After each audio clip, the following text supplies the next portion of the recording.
After playing for several teams in France such as Nice or PSG, and after appearing 22 times in the French national shirt, Jean-Pierre Adams arrives at the hospital for a simple knee surgery. He was given an anesthetic that should knock him off for a few hours, but more than 39 years later he has yet to wake. Because of that error, his brain was starved of oxygen and he fell into a coma. Since then, his wife has taken care of him every day non-stop. Everybody hopes that he will come out of the coma, but the more time that passes, the more it troubles me. His condition does not get any worse, so who knows? If one day medical science evolves, then why not? She said. Keep watching and you will find out all the details about the unfortunate incident and about Adam's football career and what happened to the anesthetist who produced this tragedy.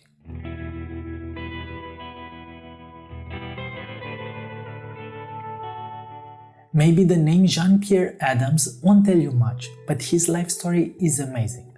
His story begins in Dakar, Senegal, where he was born on the 10th of March 1948. Even though his parents saw that little Adams was passionate about football, they wanted to make sure he had the best education. Thus, Adams was sent alone to continue his schooling in France at the age of 10. Luck has not been on his side since he was a kid. The first time, he suffered a serious knee injury that could have ended his dreams of becoming a professional footballer. After overcoming this obstacle, Adams was involved in a serious car crash, and although he escaped with only cuts, his close friend Guy Bedeau was killed. That didn't stop him either, and he joined the army. It may not seem like it, but that was the best decision for his football career. At the age of 19, he was selected to play for the military squad, and when he was 21, he married Bernadette, a woman who still loves him today. With Adams being one of the best players in the military squad, France's first league team, Nîmes, offered the defender the chance to sign his first professional contract in 1970.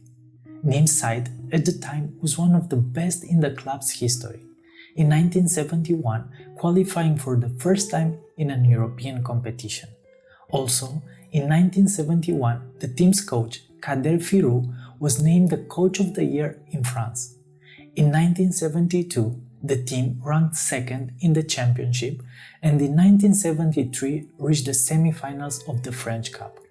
These impressive performances would bring Adams a first national team call-up in 1972. In the ruck defense of Nîmes, there is a pillar, a kind of force of nature, a colossus of uncommon athletic power, Jean-Pierre Adams, said the former Argentina captain Angel Marcos, who played for Nantes. In the summer of 1973, Adams moved to Nice, a team that was trying to regain its appetite for performance after winning 4 titles in the 50s. Adams remained a consistently strong performer and in 1975 was named in France football's team of the season. In the subsequent campaign, Nice finished second in the championship.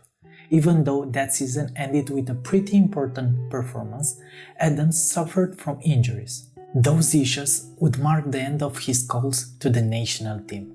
In his 5 years at the national team, from 1972 to 1976, he and the French legend Marius Trésor were nicknamed the Black Guard, forming one of the best center-back pairings in all of Europe.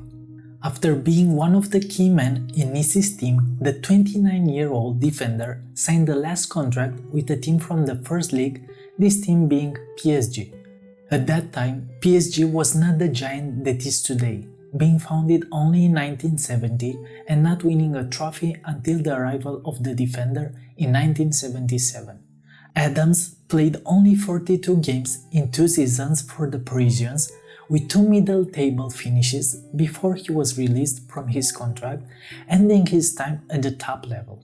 After 1 year in Division 2 with Mulhouse, Adams would eventually finish his career at Chalon in 1981, aged 33, alongside Polish striker Józef Klose, father of Miroslav Klose. After spending the entirety of his career in France, he made the decision to step into coaching. This stage was to take place again in France, Dijon, where Adams had chose to take the first stage of his coaching degree. Sometime later, however, he suffered a knee injury and had to quit the course to go to a hospital in Lyon. An initial scan showed damage to a tendon at the back of the knee. What seemed lucky then can now be categorized as bad luck was that he met a surgeon en route. He urged him that it would be best to have surgery in the next few days, and Adams agreed. "It's all fine, I'm in great shape," were among the last words to his wife Bernadette as he left on the morning of the operation. On March 17, 1982, the surgery took place.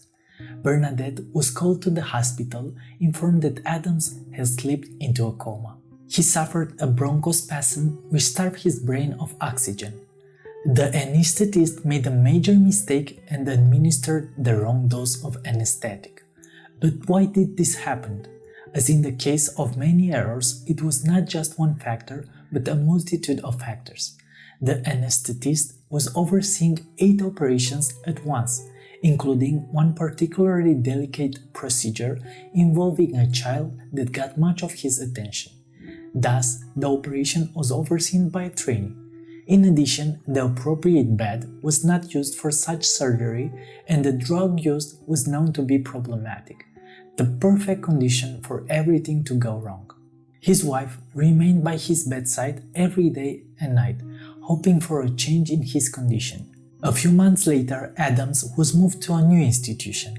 Here, too, luck was not on his side as he undergone another operation as an infection taken from hospital had reached his bones. After a while, the hospital said they could no longer look after Adams, so he was moved home. Bernadette nicknamed the house as the House of the Beautiful Sleeping Athlete. All this came with financial problems for the Adams family. Adams' football career has helped a lot. Footballers, football teams, and even the French Football Federation have made numerous donations and charity matches to raise money. After years of legal battle, in the mid-90s the French court adjudicated on the case. Both the anesthetist and trainee were given a 1-month suspension and fines of $815. It may seem like an unfair sentence considering the seriousness of the deed, and honestly it seems the same to me, but given the large number of operations that the anesthetist supervised at the same time, a human error is quite probable. On the 2nd of March 1997, the small village of Castillon-sur-Sambre inaugurated its new stadium, in the presence of Michel Platini and Bernadette Adams. The stadium is still known today as Jean-Pierre Adams Stadium. Even after all these years, Bernadette loves her husband and gives him all the support he needs. I have the feeling that time stopped on the 7th of March 1982. Jean-Pierre feels, smells, hears, jumps when a dog barks, but he cannot see. His wife explained. A weird side effect of the trauma is that Adams does not age. He can still take care of the basic needs of the body. He can breathe, drink, and eat on his own. People on Facebook say he should be unplugged, but he is not plugged. I just don't have the courage to stop giving him food and water, said Mrs. Adams. Bernadette can be described as an extraordinary wife who loves her husband for better or for worse. Even though Jean-Pierre is 73 years old, she still hopes that his condition will improve in the near future. Everybody hopes that he will come out of the coma. His condition does not get any worse, so who knows? If one day medical science evolves, then why not? Will there be a day when they'll know how to do something for him? I don't know, said Bernadette. Life, such as it is, continues for Bernadette, 77, and Jean-Pierre, 73. Tell me, what you think about this whole story. Has the anesthetist received the sentence he deserves? Moreover, do you think there are many women, or even men, who take care of their partner as Bernadette has been doing for 39 years? I look forward to your opinion in the comment section. Thanks for watching. See ya!